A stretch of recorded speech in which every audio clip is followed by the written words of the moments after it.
pupuntahan namin yung mga yung mga kaibigan namin na nagtitinda ng fishball, kikiam, palamig at saka Japanese cake. Malaki na raw ang kinita nila. Puntahan natin doon. Daming tao dito, oh. Holiday.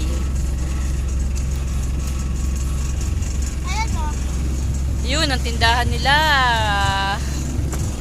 Nakatakip. Kapit kayo.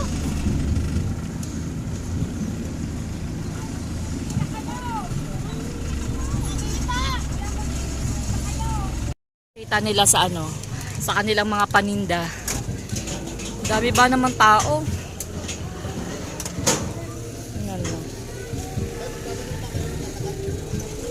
Teka lang. Papaalam na ito, bossing, sa kanyang misis.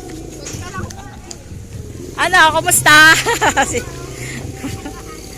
Laki na nakinita ni mother. Ba? Tigsa 10 pa. Sabi pa meriendahin nyo daw kami. At sagot daw ni Sis Marlene.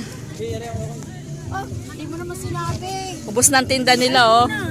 Sunog na ako. Hindi ka naglalagay ng ganyan. Mainit kanina. Beso-beso. Sis, marami ka ng benta. Marami na. Pabalik kayo. Mayroong iskikiam, fishball, tapos Japanese cake ni Sis Esperanza. Oh. Wow, palamig. Pahingin yung palamig, palamig po. Ubusin daw namin yan eh. Para makauwi na. Ang pagpahinga ng maaga. Alexa, bilangin mo yan, ha? Magkano? Ha? Sige, ikaw, basta bilangin mo at babayaran natin yan. Kita mo sa akin dalawa, isa.